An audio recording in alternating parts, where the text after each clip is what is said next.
Olá, aqui é a Letícia Shin, do Terapia no Japão. Eu sou uma psicóloga brasileira morando no Japão e hoje a gente vai conversar sobre o narcisismo saudável. A gente está muito mais acostumado, né? A gente tem contato o tempo inteiro com o fato do narcisismo parecer uma doença, um xingamento, né? Hoje em dia tudo é você é um narcisista, né? Você é uma narcisista, você só pensa em você.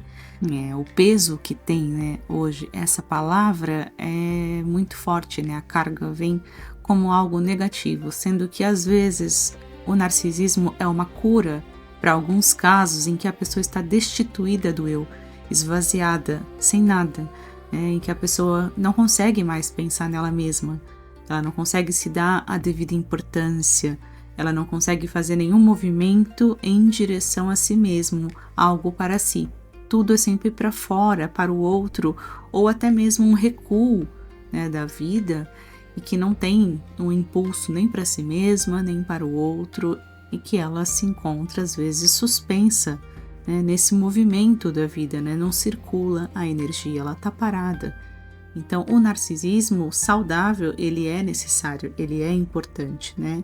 É a espinha dorsal do nosso psiquismo, a gente precisa do narcisismo para se constituir. E isso se dá graças a um ambiente que vai sustentar essa constituição saudável, adaptada, que vai resultar ali num adulto mais integrado, mais fortalecido. Porém, nem sempre isso é possível, né? Existem histórias, famílias em que a pessoa foi constituída de uma forma desfavorável, né? De uma forma precária, onde ocorreram falhas, né, nessa época dos cuidados iniciais. Sim, existe o narcisismo patológico, né, fora do esperado, adaptado, mas é muito importante a gente saber que o narcisismo não é uma doença, mas sim a constituição de um eu, né, um reconhecimento de si mesmo. A vivência de onipotência que nós temos, de onipotência narcísica, quando a gente é criança, né, quando que começa isso, sabe aquela fase que a criança sempre fala eu o tempo todo? Né? Tudo precisa girar em torno dela. A TV está ligada no desenho, os brinquedos estão espalhados pela casa, como se o espaço, né, a vida, fosse preenchida por ela. Né? A criança é o centro do mundo, o centro do universo. E às vezes, quando não fala eu, a criança fala o próprio nome. Eu lembrei até da minha sobrinha, né, que, um exemplo, gosta de pipoca ou gosta de sorvete. Ela não vai falar eu gosto, no caso, ela fala o nome dela. Né? Então a Hannah gosta, né? Então a Hannah quer. Essa percepção de si mesmo, né?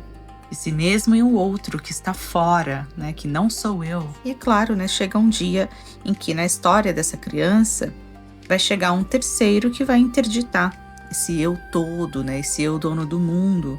E é uma experiência de castração, de censura, interdição, né? Entrada na lei, das regras. E também que existe um outro, né, além de mim, para a minha mãe, né, ou quem faz a função materna, né? Então existe o pai ou a função paterna. E então nós somos convidados a nos retirar deste lugar, né, desse lugar narcísico. Eu falo, gente, porque isso é vivido pela maioria dos neuróticos, né? Para Freud, quase todo mundo é neurótico, né? A maior parte da população, mais comum, né, de se ver é quem viveu essa experiência de onipotência narcísica e depois perdeu esse lugar. E a gente se queixa, né? A vida inteira a gente vai em busca desse lugar especial novamente. Você vai em busca de um trabalho em que você sinta reconhecimento para ocupar esse lugar especial. Às vezes é um casamento, né? Um relacionamento maravilhoso. Então eu tenho ali preenchido esse lugar especial, eu tenho outra vez em minha vida esse lugar especial. Às vezes é pela beleza, né, pelo corpo bonito, pela estética, enfim. Para os jovens, né, às vezes é aquela coisa de jogar videogame e aí adora ganhar, está sempre em primeiro lugar. E puxa, agora eu tenho esse lugar de protagonista, de dono da história, pelo menos no jogo eu sou novamente especial, né? Eu tenho esse olhar do outro sobre mim, eu tenho um reconhecimento. E às vezes também entre amigos, aquela pessoa que sempre tem que falar dela, eu, é como se fosse realmente uma regressão, né? Porque precisa estar nesse momento novamente deste olhar do outro. e ocupar este lugar, né, tão precioso, tão valioso, e que às vezes é difícil perder, renunciar. Então há essa tentativa infinita de restituição deste lugar. E é isso, a queixa do neurótico é voltar para esse lugar que um dia existiu, de super especial, desse super eu. Então, para a gente não esquecer, o narcisismo saudável, ele está relacionado com essa constituição, né, de si mesmo, né, a constituição de um eu, é a espinha dorsal do psiquismo. Então, está relacionado com o nosso amor por nós mesmos, né? Eu gosto de estar na minha própria pele, eu gosto de ser eu gosto de cuidar de mim, de habitar o meu próprio ser, né? O que fazemos de nós mesmos? Você se escolhe, você se escuta, né? Você faz algo por você. A nossa relação com nós mesmos, em alguns casos, pode ser patológico tanto pelo excesso quanto pela falta deste elemento psíquico. Existe um autor chamado Heinz Kohut que, para ele, esse narcisismo, né, que é a base do desenvolvimento do self, do eu, não está dado, não é todo mundo que vai conseguir, que vai conquistar esse lugar. Kohut diz que o narcisismo é a base do desenvolvimento do self, começando quando a criança é o centro de tudo no ambiente familiar. Então tem essa fase do exibicionismo, de tudo para a criança, né, idealização dos pais, narcisismos dos pais. E quando as necessidades narcísicas são adequadamente supridas pela empatia dos pais, se transforma num adulto saudável, com um ego fortalecido, né, que não precisa ficar pedindo, implorando esse olhar do outro, né? Quem recebeu o olhar do outro, a atenção adequada, não precisa ficar buscando isso o tempo todo. Falhas nesta etapa do desenvolvimento, nasce o narcisismo patológico, né? Um eu grandioso, mas frágil, né? Que busca infinitamente admiração, validação, aprovação e o olhar deste outro, né? Para compensar esse self desintegrado, fragilizado, né? Impactando nessas patologias. Um adulto que vive em busca deste olhar do outro é porque ele nunca teve. Tem até uma frase famosa que é assim: ser o brilho nos olhos de alguém. Que isso é o essencial, fundamental para a gente ter ali um narcisismo saudável, né? Você teve esse momento de ser o brilho nos olhos de alguém. Até me lembrei agora de quando a minha sobrinha passou para uma outra série aqui na escola e todos nós fomos e tinha essa necessidade de ser o brilho nos olhos de alguém, né? Então olhava para trás toda hora para ver a família e sorria e voltava a brincar com os amiguinhos, aí olhava de novo para confirmar que eu estou, né, sendo ali o brilho nos olhos da minha família, né? Então tinha essa confirmação e aí volta a brincar, né? Se sente segura, igual o Freud fala, a pessoa que tem a certeza de ser amada, né? A pessoa que sabe que tem amor, ela tem segurança, fortalecimento emocional, egóico. Mas quem não teve isso, né? E quem esse olhar não aconteceu? E quem nunca esteve em primeiro lugar na vida de alguém, na vida dos pais ou dos cuidadores? Então aí nasce sim, né, um narcisismo patológico, porque essa pessoa precisa estar neste lugar especial, né, neste lugar de ser o brilho nos olhos de alguém.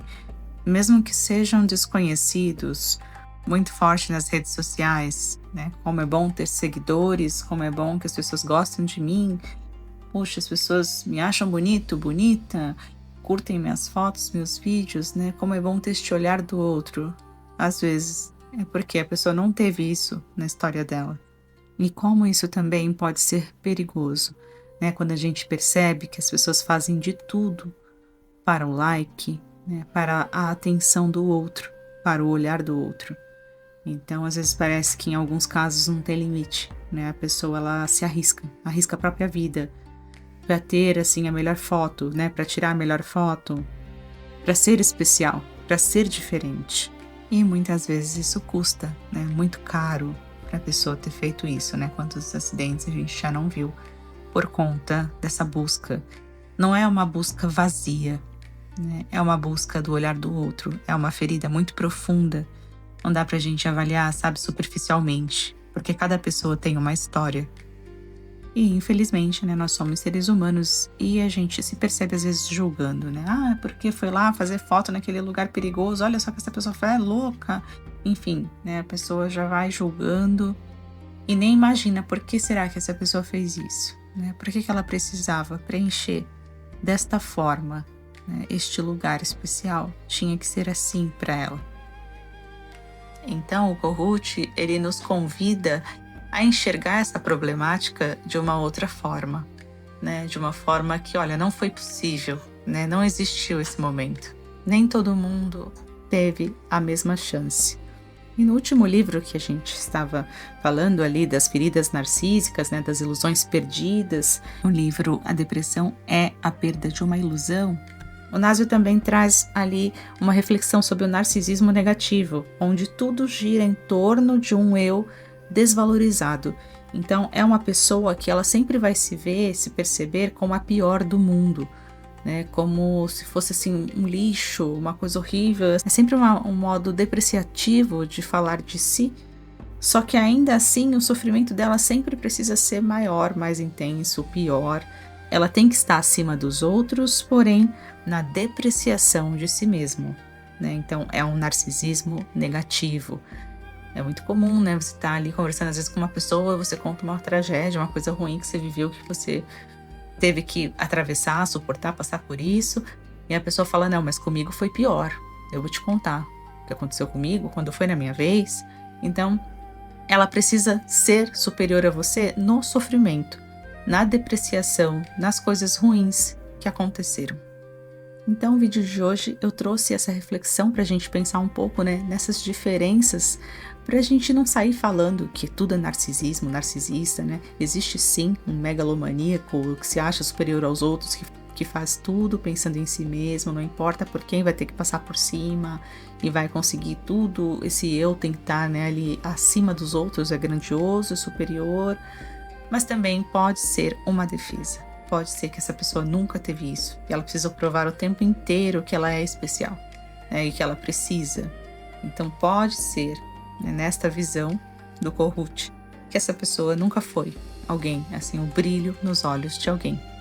E o narcisismo saudável é essa capacidade que nós temos de nos priorizar, né, diante das questões da vida, da rotina. Ainda assim você não vai deixar de tomar seu banho, escovar seu dente, comprar uma roupa, alguma coisa que é para você, né, fazer algo por você, né, como você se trata, né, essa parte do narcisismo saudável é preciso existir na nossa vida, né, nossa relação com nós mesmos. Então, vou comprar um curso daquele professor que eu sempre quis, vou fazer algo para mim, né, por mim.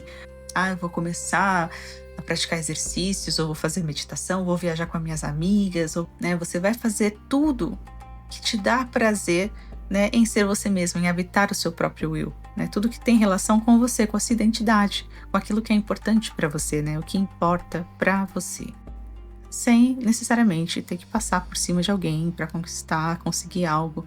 É simplesmente você viver essa boa relação com você mesmo, um amor por si mesmo, né? Então eu fico por aqui, curte, comente, compartilhe, se inscreva no canal e até o próximo vídeo.